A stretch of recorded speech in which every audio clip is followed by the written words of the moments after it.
এক ভয়ঙ্কর তথ্য নিয়ে এসেছে, তোমরা শুনলে সত্যিই চমকে যাবে যে মনোজিতের বিরুদ্ধে মারাত্মক ভয়ঙ্কর তথ্য ফাঁস করলো মনোজিতের বাবা। তিনি নিজেই বললেন আমার ছেলে অন্যায় করেছে, দোষ করেছে, ওকে ফাঁসি সাজা দেয়া হোক।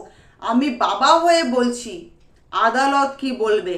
কারণ আমার ছেলে জঘন্য একটা অন্যায় করেছে।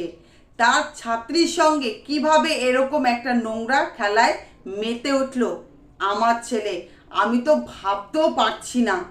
তিনি কেন এই কথা বললেন সমস্তটা বলবো পুরো ডিটেলসে, পুরোটা নিউজের মাধ্যমে।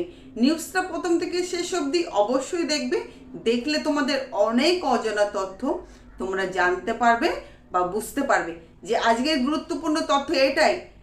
আরও যে আর তিলোত্তমা যে খুন হলো, গণধর্ষণ করা হলো, তার স্যার তাকে যে গণধর্ষণ করলো, তার বিরুদ্ধে তার বাবা ফাঁসির সাজা নির্দেশ করেছে আদালতে।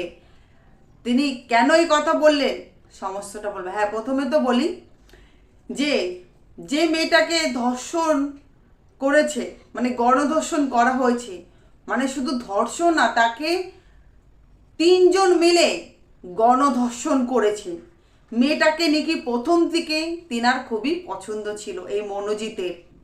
যখন সে 12:55 যখন সে কলেজে পৌঁছায়, তখন তাকে তার পিছনে সে ফলো করে, মানে পিছন পিছন তাকে ফলো করছে। তখন তিনি বলেন, সে তিলোত্তমা বলছে মনোজিৎকে যে স্যার আপনি আমাকে ফলো করছেন কেন? তোমাকে না আমার খুব ভালো লাগে, তোমাকে আমার খুব ভালো লাগে স্যার, আমার কিন্তু বয়ফ্রেন্ড আছে, আমি কিছুই করতে পারবো না, তোমাকে আমি প্রথম দিন থেকেই ভালোবেসে ফেলেছি, তোমাকে আমি পেতে চাই। এটা কখনোই হয় না স্যার, কারণ আমি একজনকে ভালোবাসি। যখন এই কথাগুলো সেই তিলোত্তমা বারবার করে বলছে, তখন এই মনোজিৎ কী করেছে, তাকে সেই রুমের মধ্যে নিয়ে তাকে নোংরাভাবে তাকে ধর্ষণ করে। শুধু একা না, একজন ধর্ষণ করছে, একজন ভিডিও করছে, একজন করছে, একজন ভিডিও করছে, মানে সবাই সবার ভিডিওগুলো করেছে। তারপরে মেয়েটাকে আরও শাসিয়ে দেয় যে তুই যদি মুখ খুলিস, তোর ভিডিওগুলো আমি সোশ্যাল মিডিয়ায় আপলোড করে দেব, যাতে তুই সমাজের মুখে মুখ দেখাতে পারবি না। সেই জন্য চুপচাপ আমি যেটা বলবো সেটাই তুই শুনবি আমার কথা, আর না শুনলে তোর অনেক কষ্ট আছে। এই কথাটা তিনি যখন বলে চলে যায় তিলোত্তমা, তখন তার মাস্টার মশাইকে তিনি ফোন করে বলেন, স্যার যদি কাউকে ধর্ষণ করা হয় তার কি শাস্তি হতে পারে? সেই মাস্টার কিন্তু অবাক হয়ে গেছিল যে কি বলছে। তখন বলে না, আমাকে ধর্ষণ করেছে, আমাকে স্যার ধর্ষণ করেছে, মনোজিৎ স্যার আমাকে ধর্ষণ করেছে, তার সঙ্গে তার 3 সব বন্ধু মিলে আমাকে ধর্ষণ করছে। সেটা নিয়ে কিন্তু সেই মনোজিতের বাবার কাছে কিন্তু দাবি জানায়।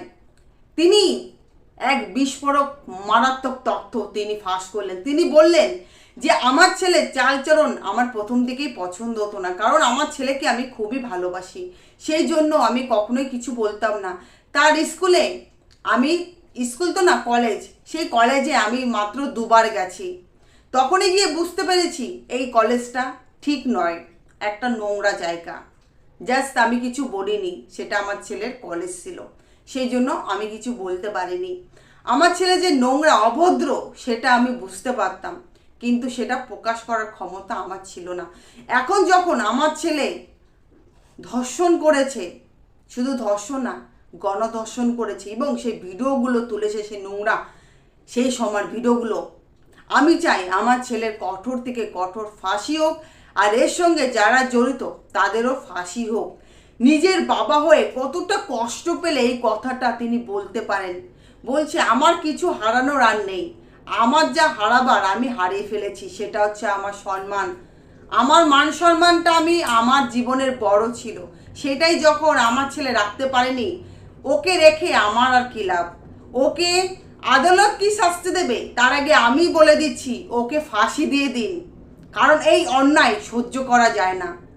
মানে আজকে ওকে করেছে, নেক্সট দিন যে অন্য মেয়েকে করবে না তার কি গ্যারান্টি আছে? এই জন্য আরজিকর হসপিটালে এক চিকিৎসক ডক্টরও কিন্তু এরকমভাবে নোংরা করে কিন্তু ধর্ষণ করে তাকে খুন করা হয়েছে। 1 বছর নয় যেতে যেতে আর একটা তিলোত্তমাকে এরকম গণধর্ষণ করা হলো, আরও কত তিলোত্তমা এরকম হবে। আমি চাই আমার ছেলের কঠোর থেকে কঠোর শাস্তি হোক, আর বেটার এই তিলোত্তমার বয়ানে কিন্তু যথেষ্ট, কারণ তিনি বয়ানটা দিয়েছে পুরো পারফেক্ট। এখন কিন্তু মনোজিৎ জেলে আছে, তাকে গ্রেপ্তার করা হয়েছে, আগামীকাল এই কেসটা কোর্টে উঠবে, আর সেখানে কিন্তু মনোজিতের বাবা নিজেই দাবি করেছেন যে আমি সমস্তটা স্বীকার করব, আমার ছেলের বিরুদ্ধে আমি সমস্তটাই ফাঁস করব।